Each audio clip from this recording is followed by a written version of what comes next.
Hey, this is Misery Loves Company, a weekly social reading series hosted by MiseryTourism.com. Every Friday, we welcome outsider and transgressive writers to come and share their work with us.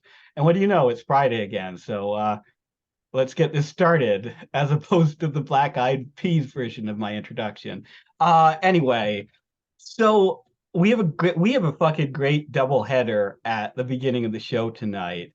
So everyone on Twitter is talking about how Elon Musk should box fucking Mark Zuckerberg or whatever. But we have the outsider lit equivalent of that opening up the show tonight, since we have two two people with a long-standing beef going head to head with Gigi and Josh.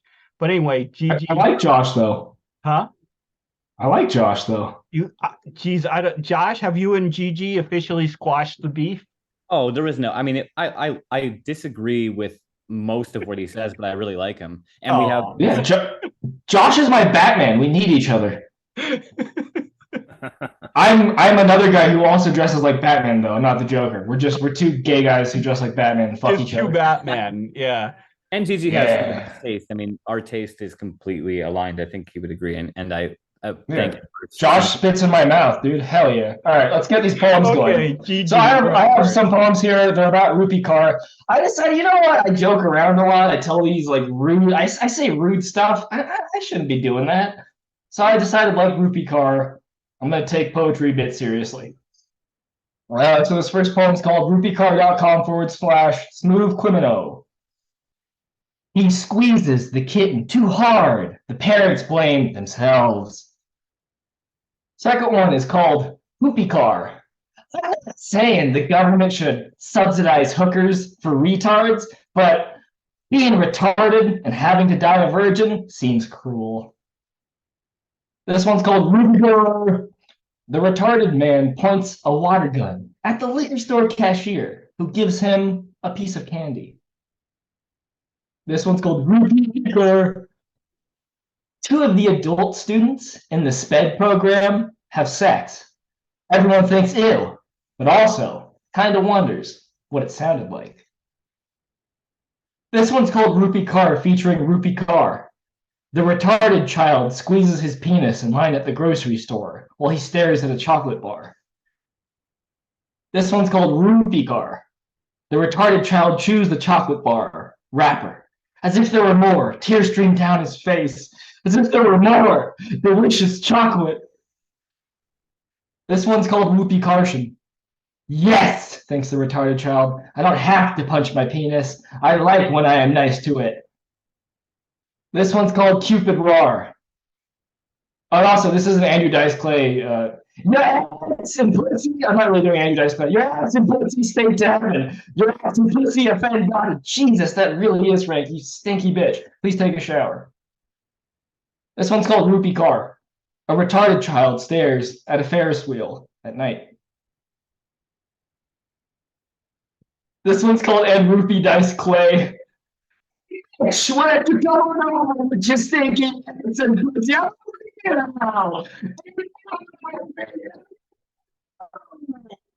This one's called Whoopie Cow. At the thrift store, a retarded man enters with one boxing glove on to punch the clothes. This one's called Koopy Rar. When you run, you look like a child in slow motion, like a retarded child trying to swim. This one's called You shouldn't make fun of Rupi Kaur because she's retarded. This one's called Rupert Kaur. Only retards read Rupi Kaur, I tell myself as I sound out each of her words. All right, that's all I got.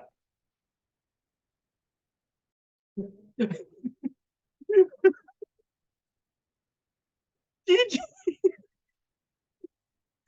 give me a second. Give me a fucking second. Give me a second, Gigi. So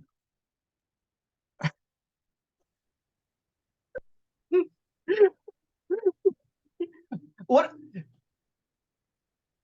what I okay, so obviously these are really fucking funny, as evidenced by the fact that I'm dying here. But what I like about this is like the cycle that you've constructed. There's a real evolution here, not only in the titles, which is fucking nuts and hilarious, but there's like a real arc to this, like elements are woven in and out, like the retarded child comes and goes, the chocolate bar. And I love how you start with this like faux rupee. I can't even fucking say her name now. I'm so like this faux rupee car style poem with this like this like bathos to it, like this really contrived pathos like poem. And then or maybe that's a real rupee car poem, I don't even fucking know, but it has that sense of like emotionally manipulative faux like serious poetry. And then you deconstruct it, and then you deconstruct it, and then you get wackier and wackier and crazier and crazier. But I love how it ends. It circles back to be kind of appreciative, or at least self-deprecating in a way that I think is cute. And the whole thing, it works as a great cycle of poems. Are you going to publish this as a chapbook or something? You should. I put these on my like little Gil secret Twitter, and then I read them here, and I think that's enough for me. I don't know if anyone wants to read these, like fucking print them out. I don't know. You know what? If Misery Tourism ever comes back, you've got a free pass. We'll just send them to us. We'll put them all up, one post, the rupee car cycle, and maybe we'll catch some shit for that, just like we did for our like literary nobodies poems a little while back. If we could do that and we could jack up the price a shitload, because during that time I'd be in Korea, like the shipping would be astronomical. I could sign these dumbass pieces of paper, and then you could charge out the ass for it. Yeah, it'd be great. It's like yeah, we should definitely do for the that. book, and then $36 for shipping, $50. Yeah. Yeah, That because it's would going be the international. most indie Yeah. lit ever, a fucking thing ever. Like a It would be really construction funny. paper booklet stapled with your like written in crayon, and it's like you're gonna have this for $2, but you gotta pay $50 No, shipping. stapling is bullshit. I'd sew it with dental floss. That's what the homeless do. It's much stronger. Let's consult with Stuart Buck. I think he'd have some good insights into how to most money. Yes. Wait, Okay. Gigi, hold on. Can you read Whoopi Ka again? But can you do the hand thing that Rupi Kaur does? Please. Which one is that? That's the one with the retarded guy going into the boxing with the boxing glove to punch the clothes. Oh, okay. Please read that and do the hand thing. Rupi Kaur. It feels like physically bad to do that. Like it genuinely. I know, but do it. Whoopi Ka at the thrift store. A retarded man enters with one boxing glove on to punch the clothes. Yes, thank you. God, I'm like fucking kill myself. Jesus, how does that's the most impressive thing about Rupi Kaur's entire fucking whatever how you pronounce that word, is that she hasn't killed herself. Congrats to you, Rupi. I love you. You're an inspiration for staying alive. Yeah. Thank you, Gigi. You're an inspiration as well, my man. Anyway, Josh, you're up next. Sure. Just gonna read it's called Unpublished Substack with Poem, and it's just something that I don't have a Substack, but I wanted to see what I would write if I did have a Substack. Guillaume Dustin can't fuck without thinking about his mom. Guillaume Dustin is the late author of Stronger Than Me. Stronger Than Me is a mid-90s French, quote, auto-porno biography, unquote, his term, narrated by a protagonist named Guillaume Dustin. Midway through the book, Guillaume finds that thinking about his mom is the only way he can get his dick hard enough to fuck someone in the ass. Reading this scene the other day reminded me of my own work. Not the ass fucking part. I've only done that once and I ended up with shit all over my dick. The scene echoed a theme I like to play with, pairing my mom with sex. Doing so, I'm not addressing some deeply repressed desire, the cliched Oedipus complex. That'd be too obvious, too literary, boring. Rather, it's a compulsion related to my intrusive thoughts, which have plagued me for as long as I can remember. Desiring your mother is unequivocally scorned. Therefore, I can't help but think about desiring my mother, and so on. Compounding matters, of course, is the fact that I do have a hot mom. She's really beautiful, especially when I was 20 and she was 40. In my 20s, I dated a 40-year-old English professor, so it's easier to believe I could have fucked my mom, hypothetically. I just mean my mom's the kind of woman I could have found attractive at a bar or on the street. For some reason, this makes people uncomfortable. Only my friend Glyn seems to understand. When at one party or another, I've said, I have a hot mom, he has consistently defended me against reproach. He just thinks his mother is a beautiful woman. What's wrong with that? And I wonder the same thing. People with attractive parents should be able to confront that reality, to speak about it directly, to comment on it like they might a nice throw rug from HomeSense or a tasteful dinner spread. Those unable to are the repressed ones, I'd argue. And those without attractive parents in the first place, well, I feel worse for them. Less favorable genetics, for one. And if you think that considering your mom attractive is messed up, how about thinking your parents are ugly? Now that's fucked. Anyways, these were some of my thoughts around the time I wrote the following poem earlier this month. 1994, A Family Affair. Lunch break, downtown Toronto, June 13th, 2023. Standing in a steakhouse parking lot, smoking a cigarello. Across the street, an active construction site. I dreaded walking past construction sites when I was 7, and my mom was 26. I hated the noise, the dust, the lurching and grinding, the heavy machinery. I passed by feeling in equal parts awe and terror. But most of all, I hated the incessant catcalls directed at my mom. Yet I can't castigate the behavior of these men so long ago. If I were a construction worker in 1994 and she walked past in no shorts and that spaghetti strap shirt with the bra showing just a little, I would have whistled for sure. And that's it. Josh, I am so glad that I played up like the rivalry and contrast between you and Gigi at the beginning, because those two were perfectly paired together. Now, setting that aside, Josh, this is this is fucking funny shit, of course, because and you have, as I've said in the past, and as I'm sure you know, an incredible knack for this kind of deeply sick and deeply personal, kind of self-deprecating and very funny piece. But I think,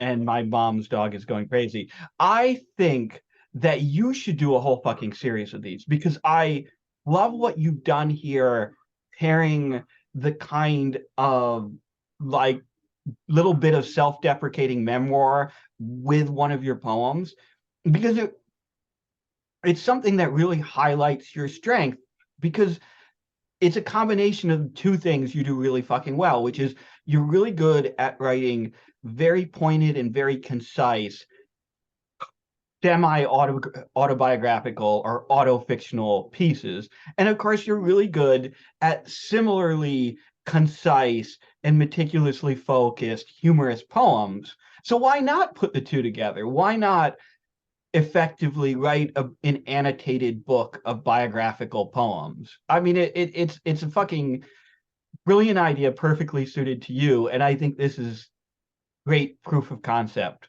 for that. And man, that little scene where like your friend is defending you at the party, even though that guy is very lightly sketched in the story, I knew exactly what kind of fucking person he was, right? Like I could vividly imagine this guy whose entire presence in this piece is probably like 3 sentences. So bravo to that too, man. Thanks. No, I really earnestly started this as like, if I were to do a Substack, what would it look like? And it wouldn't always be my own work. I envisioned it also as being like just whatever thoughts on other things that inspire. Maybe the whole post could have been about Guillaume Dustin or whatever. But thanks. I thought it worked too. And I thought about including this in the book and maybe some other things like this in the book. But thanks for that. Thanks for giving me the time. Thanks for listening. Yeah. Thank you, man. I like this. Oh, sorry. Rudy. Oh, sorry. Go ahead. Oh, I was just going to say, it's also really maybe a kind of cool and insidious way to sell poetry. You know, if you had to do a book of poems, you might be reluctant to do that because, oh, who the fuck reads poetry? Well, if it's poetry like this, you know, if it's like auto fiction explicitly mixed with poetry, well, then maybe you've got a pitch there, right? I'm sorry, Rudy. That was a really good use of the word castigate. I feel that that's perfect just because it's a very motherly coded word, I guess. I'm not sure any other way to put That's it. true. That was a late change. And honestly, I liked it also because it's similar to castrate. Yes, yep. I was gonna mention that. I thought of that as well. Yeah. No, that's really good. I like the whole thing, Josh. It's really sick and twisted and good. Thanks. That's just my it's fiction, so never mind. Yeah. Yep. Wouldn't know. Wouldn't know about Josh's the entirely course. fictional hot Oh mother. yeah, of course. Yeah. No, I mean, I tried to really get in the head of a sick mind. Really, a real fucking pervert, right, Josh? Like, a real fucking if I pervert. was a real fucking pervert, what would I think? Exactly. Nice. Well, All right, Rudy, don't mute your mic because you're up next. yeah. So I'm gonna read some fucking retarded nigger. I don't know. Fuck. Hey, I was gonna say that. Hey. Uh, this first one here is called Head Cannon. These are all vaguely I got my friend gifted me Diablo 4, so I have a vaguely Diablo thing going on tonight. These are called Satanic Poem 666 Upside Down Cross. Yeah, so this first one's called Head Cannon. Commission Warren Warning Snopes.com. Come on, comma people. Peepers out always lead to roaming charges, charge back, charge me, fraud, Freud, imposter syndrome, Romans, Romulans, enterprise, evasive maneuvers, Ram always goes dodge, while I mouse devilishly, Diablo shift with Lilith, figuring out my 20s, molting, bolting, Ramsey Bolton, friggin' bastard, John Bolton, warmongering, psycho, groupie, cocaine, neurodiverse, neuromancer, Gibson guitar. I turned you on with my solid body. My electric bill needs paying for the repeal of Roe with the lives of woman, child. Man, am I tired of the commission activities on American House J. Robert / Jonathan Crane / my wrist because I'm a youth riding zero, kamikaze, imperialist, Navy commissions, submarines, ultramarines descending through ultramarine planetary shields glowing like bioluminescent deep sea Marine Corps looking for boys. Girls need not apply. Today at Walmart. Yeah, right. Commissions open. This first one is called, or this next one is called Diablo 1. Never shed a tear for Eris, but bawled hard when I made my buddy lose his unique bow, the Needler, in the butcher's room through friendly fire, hardcore brutality. He was like Pat Tillman crouched outside that square chamber of death. We have intel on a really bad guy. Then lights out. My bittersweet first land based PK, weird like a first period, I guess.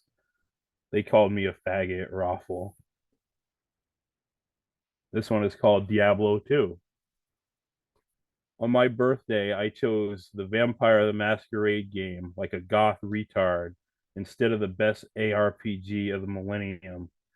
I did it for the map editor. Sarah McLaughlin was singing about beautiful, fucked up men while we rode home from Electronics Boutique in Plattsburgh, just wrapped in a shroud of distant gothic horror. The map editor sucked dick, so instead of building the mystery, I built up envy as friends asked, "What game?" Vampire the Masquerade. What? White Wolf. Who? Holding on. Holding it. This one is called Diablo 3. Pink glowing upgrade. I identify as male when taken to Kane. This one is called Diablo 4. This might be a longer one. How dare you, Wanderer? This isn't a dungeon. Hit escape to skip cutscene. This isn't a second rate set piece from the Globe or whatever. This isn't a narrative. Oh, shut up. I'm going to skip down. My friends and I played Diablo 4. We didn't want to. We bought our desire to play from the Game Loop store, a mom and pop establishment run by the Skinners. Wish I could function without endorphins or as a high functioning autistic with an asterisk X-Man who can also cure their own autism, like Talon. Talon functions pretty well for someone who shits where they eat. Talon is a function that repeats the joke until uncomfortable laughter reaches its final form and beyond. Anywho, one night on Diablo, we farmed loot and had fun. The next night, we farmed loot. The next night, we farmed loot. The next night, we farmed loot. The next night, we farmed loot. The next night, we farmed loot. The next night, we farmed loot. The next night, we farmed loot. The next night, we farmed loot. The next shut up, we only farmed loot. The next night, we farmed loot. The next night, we farmed loot. The next night, we farmed loot. The next night, hold on, let me check the next line. The next night, The next night, loot. The next night, we farmed next night we farm loot. The next night we farm loot. The next night, we The next night we farm loot. The next night night, we farm loot. The next night we farm loot. The next night we farm loot. The next night we farm loot. The next night we farm loot. The The next night we farm loot. The next night, we farm The loot. The next night we farm The next night, loot. we farm loot. The next night. The next. I love you, Rudy. The next night, we farm loot. Oh my god. Man, these are fucking great. These are fucking great. And first of all, they're great because they work so well as performance pieces, as pieces to be read at a reading like this. Like they're like not only because of the next night we farm loot, the next night we farm loot, but also because of like your usage of like music and the shifts in voice and tone and stuff, which are embedded in the poem, right? But which really come out through performance. So that's awesome. But man, I would pay real fucking American dollars for a collection of poems by you where every poem, where the name of every poem was a game that you played at some point in the past, was a video game that you played at some point in the past. Because just like the Diablo ones, just they're fucking brilliant. I love even like, man, just the way that the 4 different poems capture different stages in your life in a way that's not like the emotionally manipulative way that people writing literature often like convey the loss of childhood and the passage of time and like all that. You get at the same themes, but you get at them at a way that's a lot sharper and funnier and more focused just by like walking through this one series of games. And the Diablo 1 one is fucking amazing. Everything about that is amazing. Thanks. That one is it's actually all of these are true. I mean, yeah, I mean, I know the Diablo 2 one's true because you've told me before that you got Vampire the Masquerade instead. That's the most embarrassing one. Yeah. Embarrassment, but yeah. I think you should, man. I think you should. And I love how short the Diablo 3 one is, just like the time playing the game. You know? That fits because that game fucking sucks. It did. It was awful. It was bad. It's a mobile game. It's so different from Diablo 2, which I still play because I'm a fucking nerd. But yeah. No, GG, you're 100% right. I loved Diablo 1.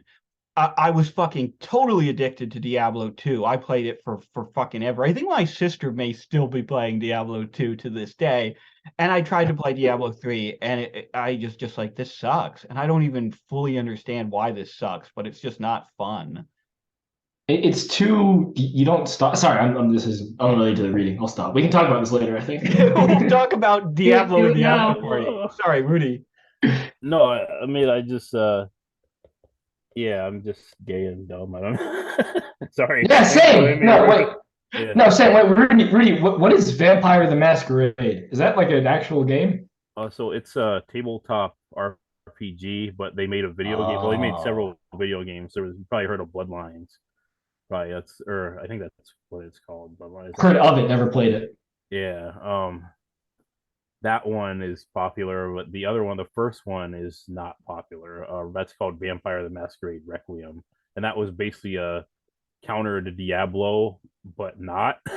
There's no counter. There's so many counters in like Path of Exile and all these other things, but they just Well, but it was like, oh, this is like they made it like Diablo, like because Diablo 2 came out at the same time. And that's what the poem is kind of about. So like I'm fucking retarded, so I chose to get that game. And this I always do this with video games. I'm so pathological about how I play video games, and it fucks me up, and it really makes me like angry and just evil, basically. you gotta not fall. You gotta be like at least 8 years behind, like I am, dude. Because then everything's cheaper, and you know what's good. Right. Well, like three people bought this game, and so like that's Oh, like fucking yeah. Sorry. Anyway, thanks for that sucks, to do bud. that. You 100% need to do like a whole chapbook where like 50 fucking poems where each one is the name of a video game and your experience with it. I think Oh yeah, that's a really good idea. I'll actually probably do that. I think it would be fun for you to write, and I think it would actually like if you found a publisher, I think it would move fucking units based on concept alone, you know? William, do you think it could be like a kind of split EP with half the poems about that, and then I come in with the other half of poems about fucking my mom? You know, Yes. I think Yeah, I you should think absolutely if- do that. I think when Misery Tourism Press happens, the Oh, first thing God. we put out will be a chapbook of Gigi's Rupee Car poems. The second thing will be Josh Sherman fucks his mom, and the third thing will be Rudy's poems about video games. How about that? Yeah. We've got the entire spring lineup for Misery Tourism Press right there. You could actually make a multiplayer video games split chat book with the mom fucking one called "I Fucked Your Mom," basically, something like that. But Oh, I fucked my mom. I mean, well, yeah, that's I fucked your mom / I fucked my mom. And it's like there you go. reversible. There It's you like go. when it's published so that you can flip it upside down, and one is Oh, I like that. Yeah. anyway, Brandon, you're up next. All right. Well, I mean, this has been an interesting night. We've had 3 very, very funny pieces. I'm probably going to be a bit of a downer here because everybody at work has been talking about the submarine for the last, 5 days. And I felt like I needed to write something up. So just give me a second to get into character here. This is going to be a real quick one. Some of you might recognize this if you have small children or have smoked a lot of weed, or if you're like me and you just have friends that do both of those things. So, are you ready, kids? I can't hear you. Oh, who died in a submarine under the sea? Some rich ass hats. Disturbing the dead for a nominal fee. Some rich ass hats. If death in a tin can is something you seek, some rich ass hats. Been getting this thing bought on Wish last week. Some rich. That's all I got. Oh my God.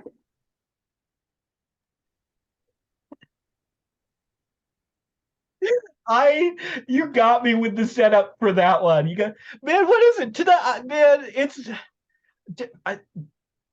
it's a good one tonight, guys.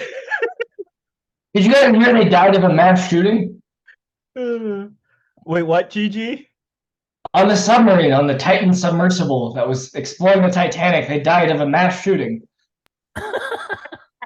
Tragedy 2 miles underwater. No police could be reached because they were 2 miles underwater. How they fit the guns in the submarine though? It doesn't matter. There was a shooting. Damn, rip. That may be the most American crime ever. Yeah.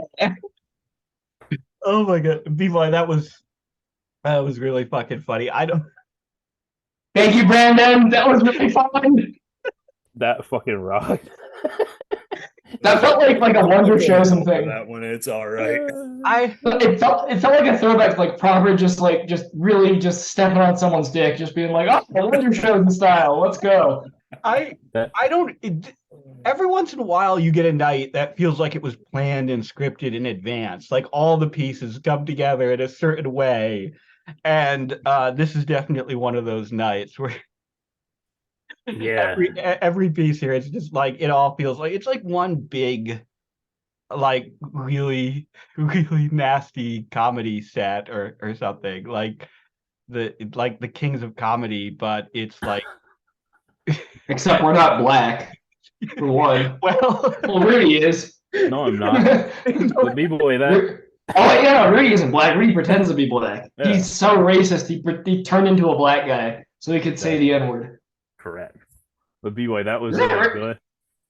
good. But I think you need a Lord, I apologize after that one. Yeah, Lord, I apologize for that. Yeah, that's fair. That was good, man. I love the I love topical and how I'm put that. Did that come to you at like just out of the blue? That literally came to me while I was at work putting away the pharmacy delivery. Nice. I could just hear you in the aisle like coming back. That's what I was thinking. Oh my god. You just hung the SpongeBob song, but you fucking head, you just like, Oh, Well, I have coworkers that quote SpongeBob a lot because they grew up in that era. And we were the ones talking about, and they were the ones bringing up the submarine. And I'm just sitting there thinking, there's got to be a way to turn this into the theme song. oh my god. So we only have one person left to read, but if anyone has pieces they would like to read, just put it in the chat because the night is still very young here. But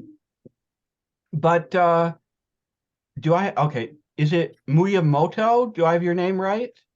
Yeah, it's right. It's right. Yeah, you're up next, man.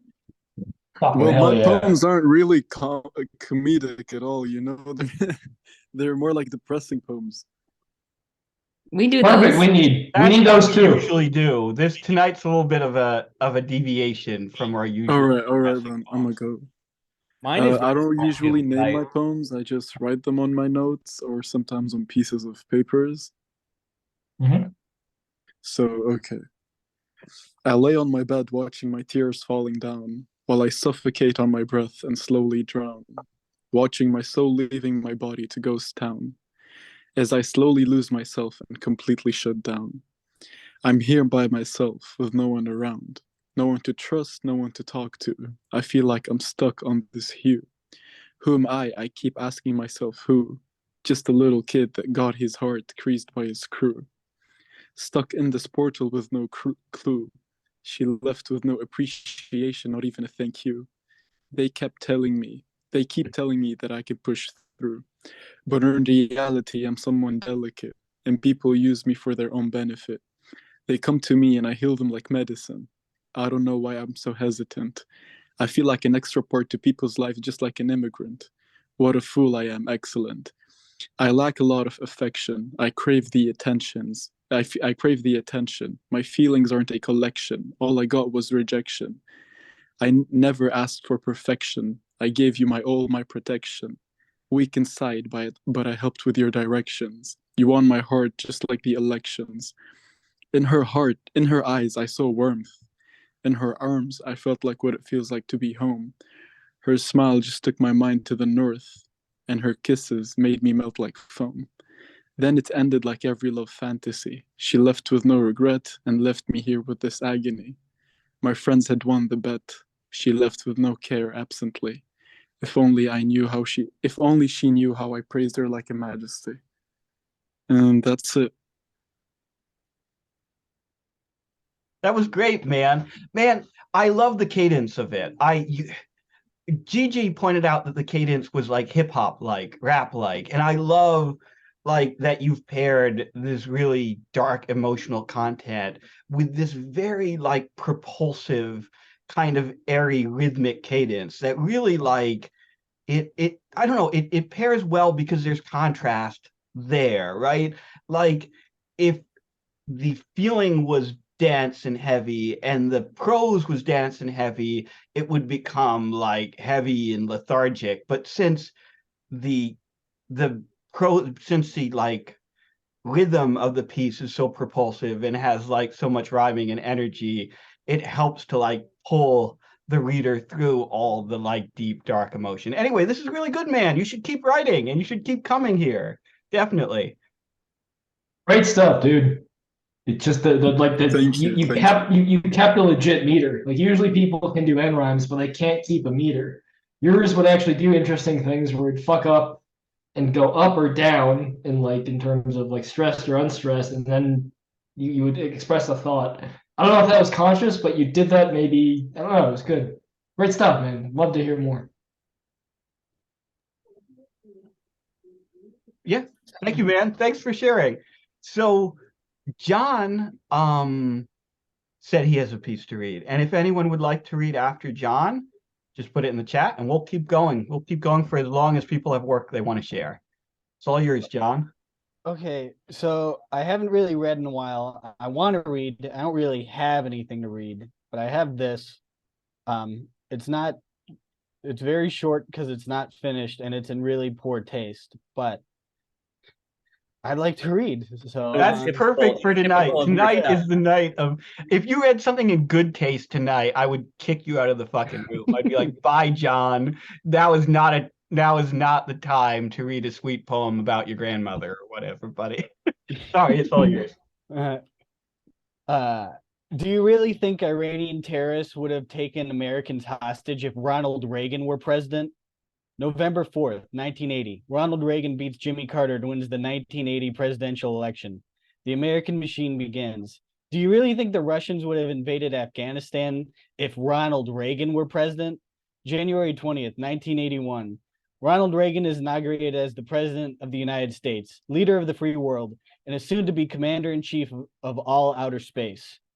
Do you really think third-rate military dictators would laugh at America and burn our flag in contempt if Ronald Reagan were president?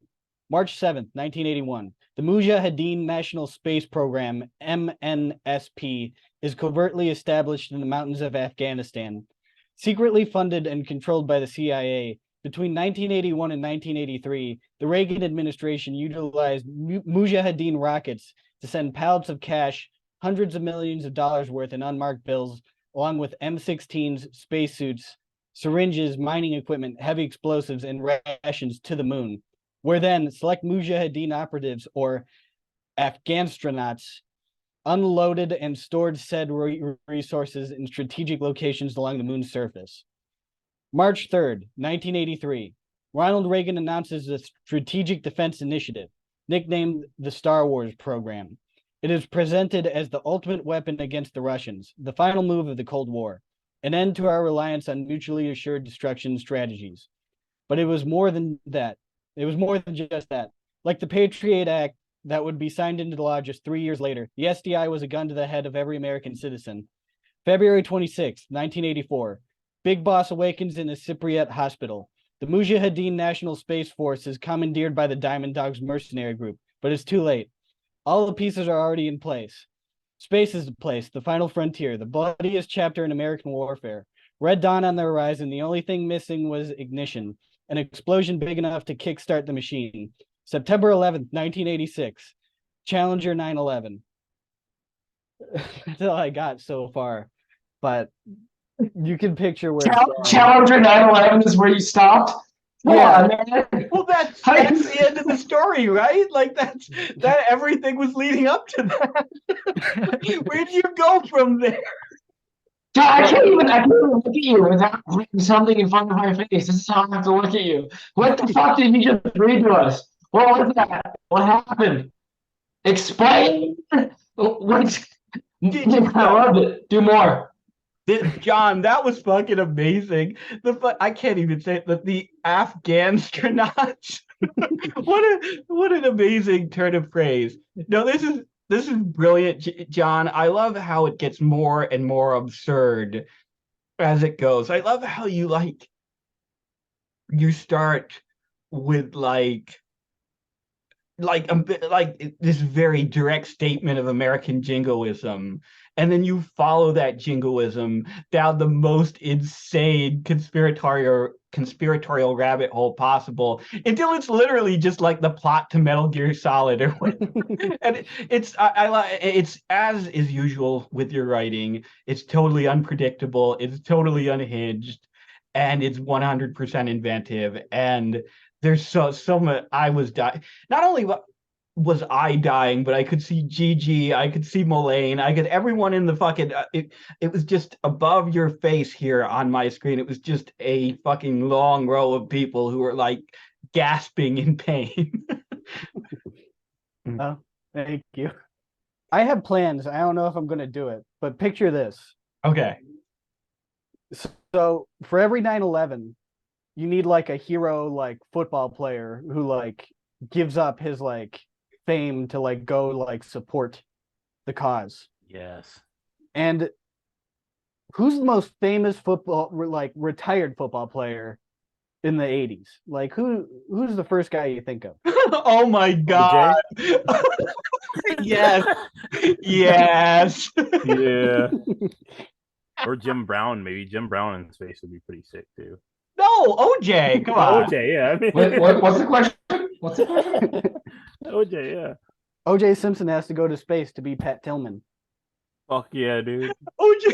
OJ Simpson getting Pat Tillman in space. That you man. gotta keep John. You just got this is your magnum opus, my man. Was Pat Tillman the military person who became trans, or who was NFL and then got shot by their own? Shot in a friendly fire. NFL and then him in his poem. Yeah, he was a football player, and then he joined special forces and was killed. Yeah. He got murdered. He got murdered. That wasn't friendly fire. He got murdered. They wanted to kill him. It's crazy when you read into that. Yeah. His family fucking hates when the military. One of his brothers showed up at his funeral, and he's like, "You fucking all of you? Like, this is bullshit." Pat would hate. Like, it's crazy when you watch that. Yeah.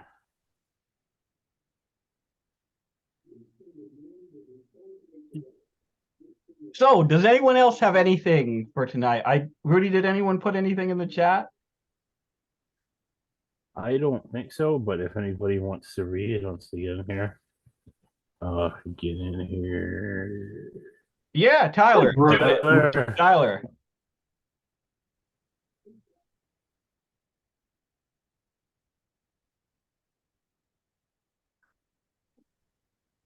Okay, let me just get that into a document.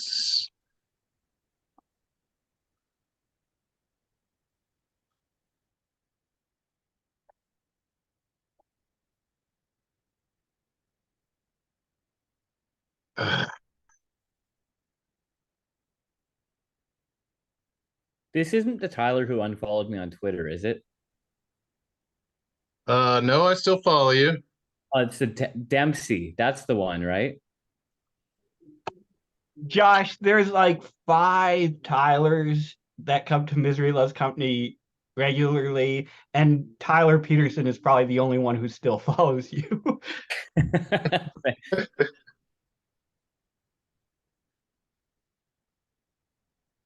All right, I'm sorry, my trackpad is acting up. Got the link there.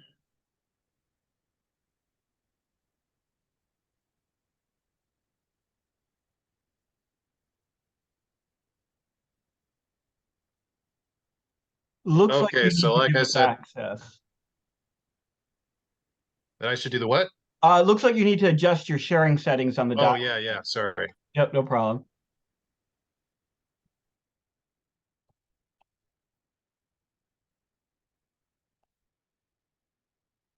Okay. All right. He went swimming with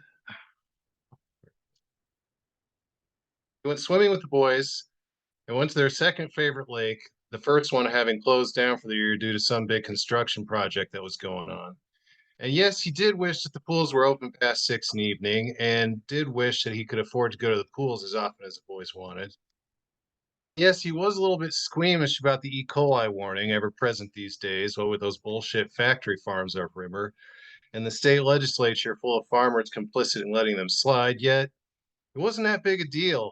Germaphobe he'd never been much, and the boys were big enough and healthy enough not to be at that big a risk, and smart enough not to swallow lake water if you asked them to. It was a good time. They got the big floaty out there on the water and sailed out past the buoys, and the older one pushed the younger one off, and he was surprised and annoyed, but could tread water just fine, didn't need a life jacket. Kicked alongside the floaty for many minutes, and he could remember when neither of them could swim, and marveled at how much they'd grown and learned and lived through thus far. They took a walk along the paved trail around the lake to dry off, and the two boys kept snapping themselves with towels. He took them home and cooked some spaghetti for dinner, and he sent the older one off to bed and read the younger one a chapter out of a Goosebumps book. Then he went to his bedroom and killed himself. No, he didn't. Not really. I lost my place. It could have happened then, but it didn't. He passed through the urge, kicked against it like it was an undertow trying to pull him downward, which he understood only by analogy what it must be like because he'd never swum in the ocean and had always been a strong swimmer besides. Started early, picked it up quick. Still was kind of flummoxed at the idea that some people didn't know how to swim, for to him it was as easy as walking or breathing, but not always as easy as continuing to breathe. He made the choice there to continue breathing that week, preparing the boys simple meals at night and leaving them in the fridge to eat during the day while he was at work. They being old enough now that the older one could run the household while he was at work and make sure the younger one did his chores and didn't gorge on cookies, which was something he was grateful for now that their mom was gone. It really worked out well timing wise. On his day off, he drove them out to their grandmother's farm where they were to stay for a few days and helped pick strawberries. He left them with an admonishment to work hard for her and don't forget to put sunscreen on. He wasn't going to see them again until Sunday. He got back around 9 in the morning and cleaned the house. He organized his closet, his books, his papers, his personal remembrances and memorabilia. Around lunchtime, he drove to Burger King, though he didn't particularly want to eat lunch there because he was in the habit of going there on his day off. The kid's mother said they'd meet up there weekly when she left for good. It would keep her grounded to have something to do at a certain time every week, and he would be able to get updates about how she was doing and just sort of know that she was alive, which was not something he could take for granted these days. That lasted about as long as every other plan she ever made did. Nonetheless, he still went there every week, got to know some of the employees there, even at a standing order. Original chicken, no mayo, with onions and ketchup, onion rings, Arnold Palmer. This he ate and read a book for the hour he always gave himself before giving up till next week. When he got back to the house, he threw himself back into cleaning, concentrating on the tile in the bathrooms. Paused to field a solicitation from someone who wanted to sell him siding. Sorry, not interested. We got some new siding a year and a half ago and very happy with it. Get a credit on the power bill even. Later, he got back to work, dicked around on his phone for about 45 minutes while laundry was in the dryer. He had a mid-afternoon beer because fuck it, the kids weren't anywhere around. After he was sure there was nothing else he could do around the house, he went to Walmart and stocked up on groceries and some other stuff he was needing. Got some totes to store a pile of books that was falling over in the closet, and some 7 powder to put on his pepper plants. They were getting devoured by something. He rented a movie from Redbox while I was there, The Fablemans. Never got to watch that kind of thing while the boys were around. He took everything home, dusted the plants with 7, made some chili, worked out, drank another beer, ate the chili, sat down in front of the Fablemans, watched the Fablemans, drank another beer, went up to his bedroom and killed himself. No, he didn't this time either. He remembered the time the cat died while they were away at Nana's and how furious they were that he didn't tell them until they got home because he hadn't wanted to spoil their weekend. Well, what could he say? It was a judgment call he'd made. He whiffed it, but he didn't have to repeat it. How much angrier would they be if they came home to him dead? Besides, if he didn't pick them up, then Nana would have to take them home, and she'd know. She didn't kill them on the interstate with her bad eyes. No, this weekend wouldn't do it all. Texted a couple of friends to see if they wanted to hang out in the next couple of days. They said to get back to him depending on how the weekend looked up. The next day, he went into work and found that he'd fucked up a customer's order a couple months back, and they lodged a complaint about it. No worries, the client services lady had said. We all make mistakes, and you've made great strides in the past couple of months, but unfortunately, we do need a formal write-up and put it on your record. He had just come up on 6 months of this job. No need to ask what this would do for his chances for a raise. Came home from work that day, and neither of the friends he texted had gotten back to him. He puttered around the house and went to bed. He worked another slow, boring Saturday. Given his fuck up, he was probably not going to get to shift his day off to have a normal weekend for a while yet. And still, neither of his friends texted him all day, so he said fuck it and drank it too much that night. Woke up hungover that spent in the morning in a depressive haze until it was time to drive out to pick up the boys. Despite not having seen anyone all weekend and in theory missing them, he was impatient and peevish with the boys and mostly avoided them after he got home. He felt bad later on in the evening and knocked on the older boy's room and asked if he wanted to play chess or video games or something. And the older boy said no, but not in a pissed off way, just in an uninterested kind of way, which somehow felt worse. That week went on for a long while. It was rainy, and when it wasn't rainy, it was insufferably hot and muggy. Their library books came overdue, and they went to the library and didn't settle on any new ones. Took them to the grocery store and spent way too much money to get them all the junk food they wanted to eat, and that put him in a testy mood. The stars aligned on Thursday. Thursday was his day off again, and he woke up clear and hopeful, and the clouds were finally parting. And he asked the boys if they wanted to go on a walk by the river, and they said, yeah, sure. They headed down the walking trail and found their normal deer path down to the sandbars. Spent a while messing around on the sandbar, filling an old Jansport backpack with a whole lot of goodies, petrified wood and bones and impossibly old glass bottles and cool rocks and oyster shells and arrowheads and all their favorite things. They just about had the backpack filled up when it got too hot.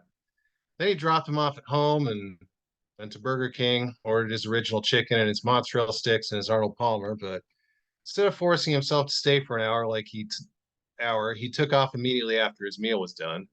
He went back to the kids and they went to a museum that they got in for free with their food stamp card, even though they didn't receive any food stamps anymore since their mom had left. They had a chilled dinner of old meatloaf out of the freezer, and he even got the younger one on the spectrum and very choosy about food textures to try some, and he liked it. He said he wanted some more the next time they made it, though who knew if he actually would since he changed his mind on stuff like that all the time. They watched a movie after dinner and got to bed on time, and the younger one finished off his Goosebumps book and went to bed without demanding a nightlight for once. He left the house and went out to a knot of trees by the creek and sat under it and killed himself. Oh no, another fake out. This is probably getting really tiresome by now. Don't worry, keep reading. He really is going to do it one of these times. Count on it. He could easily have killed himself. Had the note all written up with his address in it, a plea inside for the first responders not to cordon off the scene quickly and not let the boys see him like this, and suggestions on how they might best explain to them what had happened and what he'd done and what was going to happen to them now, and an acknowledgement that he was not really in any position to make sure these wishes of his were carried out. That's the deal with all final wishes, is it not? Their fulfillment is just as much a comforting fiction as any afterlife. You will not know whether or not the things you want done after your death will ever be done, and even if you could or did, what are you going to do? Haunt someone about it? No. There's something a little absurd in even asking. You're requesting that someone keep faith with a person who doesn't exist anymore. They were a real person at some point, but their identity and their personality and their thoughts and their wishes and everything that made them a fundamental moral subject has been erased, leaving only erstwhile memories. Who could fault anyone for breaking a promise to a person who isn't even real?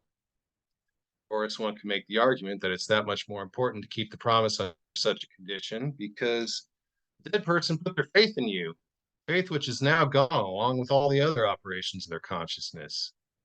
You may choose to keep such a promise, but if you do, it's because it's important to you to think of yourself or to be seen as someone who keeps promises no matter what, not for any benefit to the promised, who after death is no longer in a state where anything can benefit them or harm them.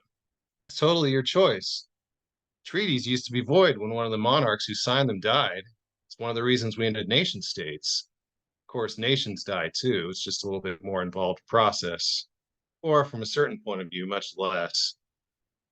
The whole issue pried into his head and worked itself around and created a space that he couldn't fill. And of course, he couldn't kill himself in that condition. So he went back home. He went to bed and sat up half the night, and when he got up in the morning, it was time to go back to work again. He had theoretically had a restful and satisfying day off, but when he woke up the next morning, he didn't feel like it. The whole hoopla down at the creek had sort of erased all the rest he got.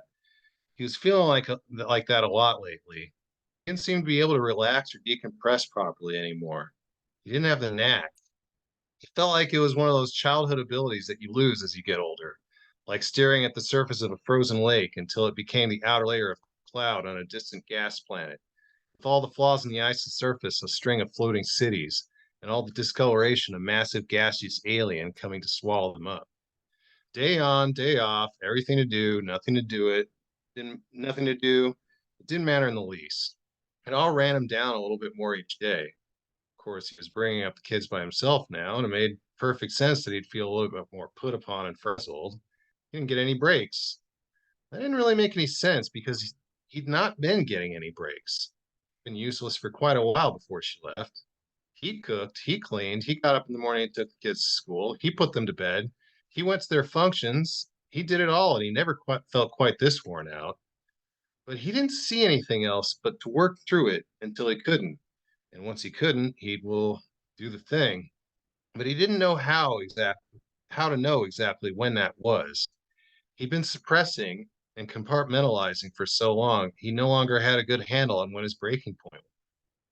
And it seemed silly for this to be something that you decided. No one decides to break down. No one says this is all I can handle. You do it until you try and can't anymore. And he still could.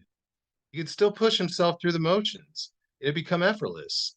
Didn't enjoy it. He didn't enjoy anything, but he could do it. And he didn't notice any signs of slipping. So was he supposed to wait for that breaking? What, was he supposed to wait for that breaking point? What if it never came? Was he supposed to just exist like this forever? This shit sucked. Something had to give, but it wouldn't. He couldn't pick a date, and he couldn't wait till inspiration struck. They were both equally untenable options. What a ridiculous scenario he was in. And stepping back from himself to study the problem, it just got funnier and funnier the further out he zoomed.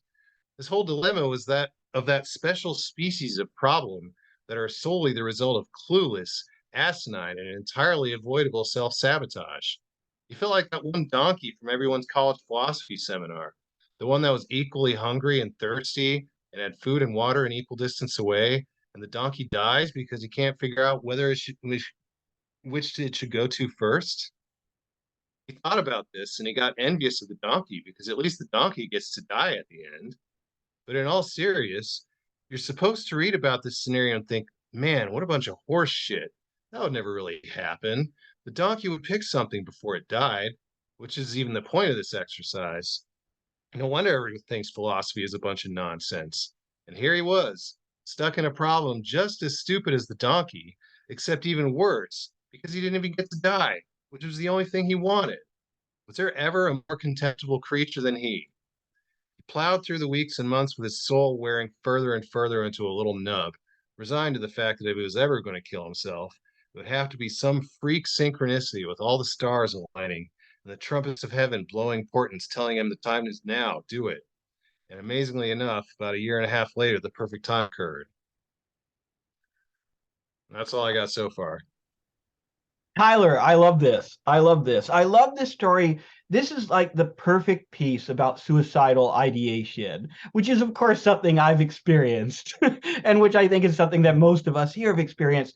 The way that suicide exists as this kind of parallel bubble life that isn't like the way the thought of suicide exists is this sort of parallel bubble life that never really fully enters the life that you're living, has no real and often has no real bearing on the life that you're living. Like you can have a perfectly normal, mundane, even happy day and still at the end of it be like, maybe I'll kill myself.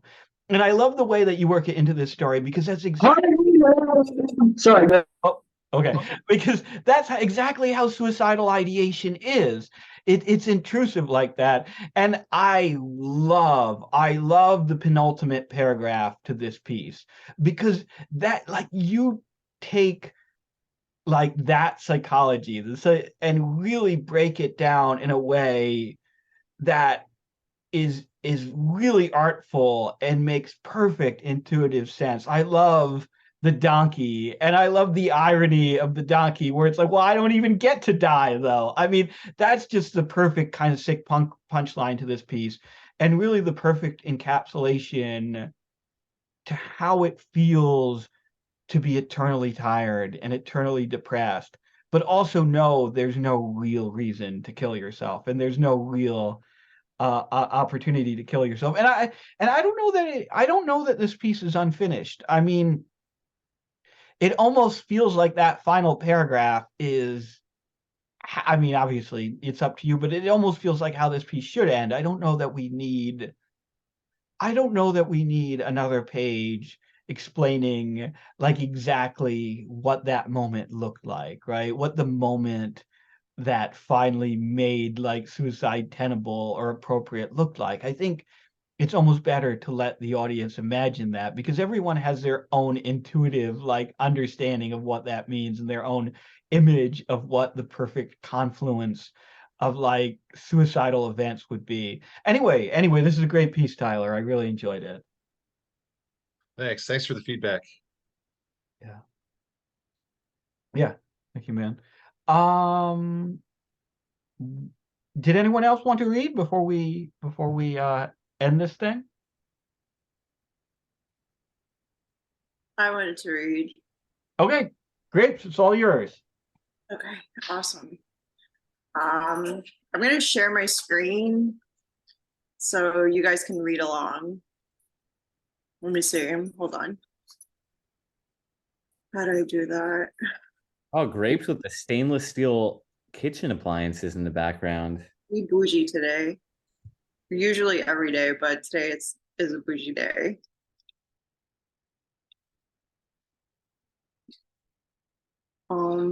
Wait, how do I share screen?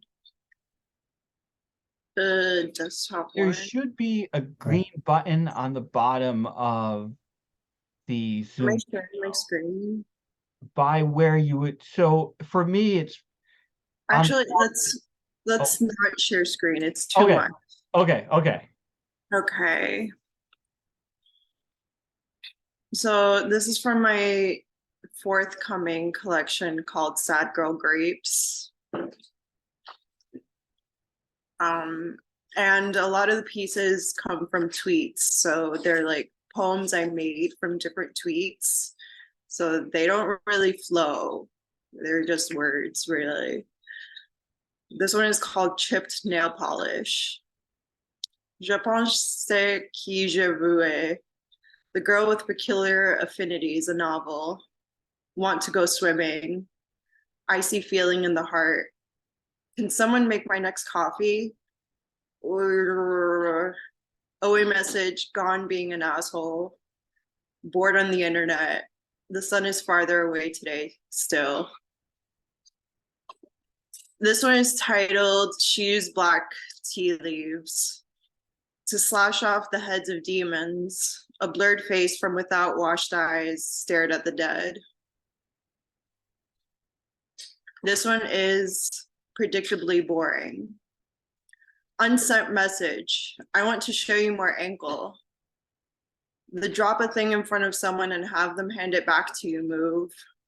Height 5'5", age 30, shoe 7.5, zodiac sign Libra, tattoos are great, piercings 5, fave color don't have one, drink orange Snapple, food takoyaki, anxiety and S&M tendencies. This one is titled She Thought Stuff and Things. She thought stuff and things. February 17th, 2021. Listening to Massive Attack's Angel, drinking Pinot Noir, enjoying the lighting, a heater hisses in the corner. Quote, there's a special place in hell for me, end quote. Quote, I thought I'd be married by now and that it would have solved all my problems, end quote, said the really cute girl coworker child. This one is titled The Night Was Short. The moon made its way across the sky. With only 2 hours to sun, the night was short. This one is She Was High and Drunk. 3 forlorn words. One time a journalist lied and said I couldn't be reached for comment, but I, in fact, was very available to comment. When people ask me how I'm doing, I actually say good. Smoking marijuana before doing anything is really my lifestyle. Thanks, guys. Grapes, I love these. These were fantastic. Now, I know I've said this about your poetry before, but I'm going to say it again. You have a real knack for finding the beauty in life's banality. And there's so many like unbelievably vivid images in these poems of things other people might glance at and then forget immediately. Like there are all these indelible images of small, like seemingly banal moments from day-to-day life. And I love the way you execute that. There are also some incredible lines here. I need to point out 3 of them. The available to comment line near the end of the last poem, that was fucking fantastic. I was very available to comment. That's just I think Rudy says put it in there. I, in fact, was very available to comment. That's just a great, funny line. The description of the coworker as the really cute girl coworker child is like, you know exactly like who that person is, right? This is a description where the pieces don't fit together and yet they fit perfectly together. And I love the tension there. But I think my favorite line though of all these poems is the sun is farther away today still. That, oh my gosh, I love that because it's so fundamentally impossible and yet it so perfectly captures a certain kind of boredom, a certain kind of like feeling like emptied by life. Anyway, Josh was going to say something. I'm sorry, Josh, what were you going to say? Oh, I was just concurring with you. I was like, that was the best line of the bunch in my never humble opinion. In Josh's very erudite and sophisticated opinion. No, I like how the still like just conveys like it's been going on for days. Yeah, the endlessness of that kind of terrible boredom. It's so good. So Thank you, guys. I really appreciate your feedback. Thank you. yeah, thank you. Thank you. Gigi, are you quabbling with the way I said banal? No, I was quoting a dumb Quibbling? meme. Oh, No, I wasn't being mean. I was being stupid. okay. Apologize. No, it's fine, man. It's fine. So actually, you can stay unmuted because you're going to close out the night here with a poem that you wrote when you were 19. This is some shit that got published by my friend. Here we go. This one's called Cowboy Roland. I want beer and I want it to make me feel okay forever. Wait, am I muted? I'm not muted. Okay. Strong desire to call anyone who apologized for the quality of their work in a workshop class a shit-ass McBurger penis. Some people don't know that if David Foster Wallace didn't hang himself, he wouldn't have died. Friedhart Foster Wallace. Gordon Ramsay uses room temp egg whites and unsalted butter as lube for masturbation. Gordon Ramsay dissects his shits like a biologist studying owl pellets. David Blaine once held his breath for a really long time in public. I don't know, this just seems so ridiculous, everything about it. Alternating gulps of wine and inhales of hash smoke, mumbling Gwen Stefani lyrics to myself. Briefly fantasized about having a successful YouTube channel with videos of me putting together Lego sets. Haven't put on deodorant in weeks. The guy at the weed store who kind of looks like Rob Dyrdek has seen me enough to recognize me and call me bro. I don't like me. Why can't I puke something useful like bullets? I want grape ice cream. I want to take turns holding, being held, and crying with Daniel Johnston. Feel depressed because Johnny Hobo and Daniel Johnston will never make a collaborative album. Think I'm going to get fucked up and cook a steak tonight. Feel strange anytime I see a picture of me because I often think of myself as a seagull. Why are people allowed to have kids?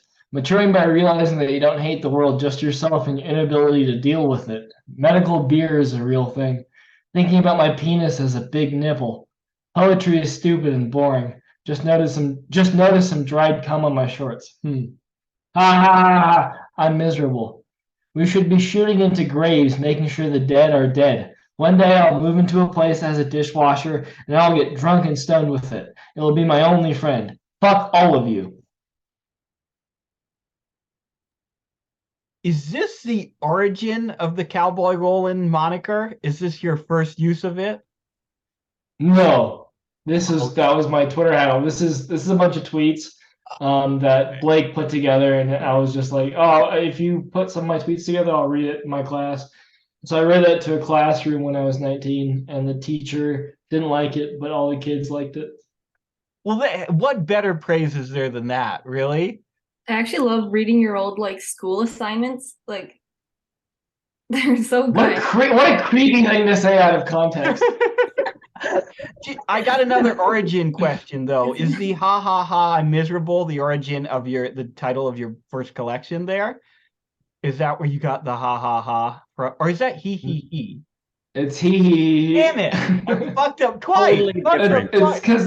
It's because that's one of the names of the poems in there. That's just a lazy thing to do. Gotcha. Anyway, there is some really, as is usual with your work and with your tweets, there's some really great intrusive thoughts here that are very funny. I love the seagull one because now I will think of you as a seagull. I will you are seagull-esque, to be completely honest, man. Walking trash goblin that nobody likes. Yeah, that sounds fair. I don't know. Am I alone here? Do other people see it now? Can other people see it?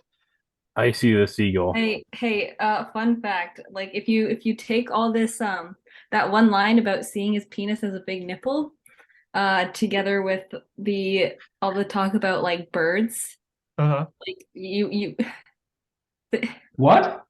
If you take that, Sigmund Freud would have a lot to say. I don't doubt it. I don't doubt What the fuck do birds have to do with my dick? I don't know, Gigi. What does the bird have to do with your dick? Holy shit, the Misery Tourism logo is a vulture. Yeah. Oh shit, maybe this is a thing, because I did when I was a kid, I got bit by a swan. That's why I hate birds. Holy shit. Okay. I fucking kicked it in the head though. It was great. It felt good. Oh my god. Okay. I hope I killed it. You ever looked at a bird? You know, like in the middle of their face, the majority of their face, you know what it does? It produces a fucking thumbnail. Those are their lips. That's having thumbnails for lips. Fuck you. Oh god. That is horrible. This makes new content to your sick birds tweet, which is one of my favorite tweets of yours. Which one is that? Which one is that? The stop kissing the sick birds, you fucking retard. You want your town to be the next There's some random white lady who had some dumbass forum where she pretended to cure animals, but she just had a YouTube page or some shit. I'm paraphrasing and making most of this up. She did that. She's a bad person, so I can say whatever I want, right? I love it. Yeah. Anyway, so she had something. She was posting. This is like peak COVID fucking shit happening, and she's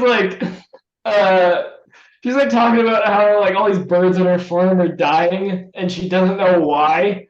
And every time they die, she's sleeping with them and kissing them. God. I just quote tweeted something of her just her fucking, it might have been her just having an entire ostrich's lips just down her fucking throat, just it might have been that. It might have been more than that. And I just quote tweeted that and said something like, "You dumb bitch, do you want to be the next Wuhan?" And I'm I don't know, reading that really tickled him. And I take pride in that. Because making Rudy laugh, I don't know. You gotta find that, ring that correct bell. It was real funny. I rang Big Ben for that boy. I love Rudy. Gigi, so what did your teacher say when you read this? I have to know. Oh, I mean, I owned the room at that point. She didn't like me. She ultimately gave me an F, but that was mostly just because I missed a lot of class. But anyway, no, I owned the room at that point. So she usually would she said to me once before, there are things that should this is the very beginning. I signed up first to be read because I had stuff in the bank, and I was let me get this shit out, let me get a reaction to it, and I can see if it's good or not. People laughed, but she was still resolute, just being a fucking dumb cunt. So she said, like, there are things that should belong in a diary, right? And there are things that should be shared with others. Maybe we should consider what we're reading in class. This is something that's been published in a book, the poem in question here that I read out loud. So fuck you, cunt. What? Fuck you. What? Yeah, what the fuck is that? What kind of fucking this was a college level course? Yeah, she didn't like me. She really just didn't like me because I didn't take anything seriously. See, that's that. I mean, geez, she just put down like I don't know, like 100+ years of literary history. She put down fucking Emily Dickinson with a comment like that. Would she have been Like, like read the bell jar and be like, Dude, well, there's so this many- fucking dumb fat bitch who I held the fucking double doors for because she couldn't get through this one side of them because she was so fucking fat. Ruth Ellen Coker, you fat cunt, you died along with a stroke and heart attack. I'm glad this is recorded. You cunt bitch, you made a out of your book and then take your class. Fuck you. What a good way to put up book sales. Make students take a class as head of the policy department. Make them buy your book. You slimy, snaky cunt. Die, fat cunt. Well, this has been Misery Loves Company. Ruth Ellen Coker, hope you and your kids die because you fucking fall on the stove when your fat ignites the house. Grease fire. Fuck you. Misery Loves Company. Let's go. 2023. All I'm right, well, Tyler there's Perry, no and I way approve anyone this can message. follow that. So I think I'm I gonna wrap hate that this up. woman. I genuinely hate her. So I think we'll call it a night there. Obviously, I'm going to keep the Zoom room open so people can hang out. But yeah, this has been Misery Loves Company. We do this every fucking week somehow. 8 p.m. Eastern Time, 5 p.m. Pacific, every Friday. You are welcome to come and join us. You're welcome to come and share your work. You're welcome to come and hang out and just see what obscene and absurd shit is going to be said or read. We tweet out the link right before we begin from our Twitter account at Misery Tourism. Yeah, fuck it. That's it, guys. That's it. This was a great fucking night. Thank you to everyone who read. Really, this was a legendary one. This was unequivocally a legendary one. So yeah, fuck it. That's it. We're done.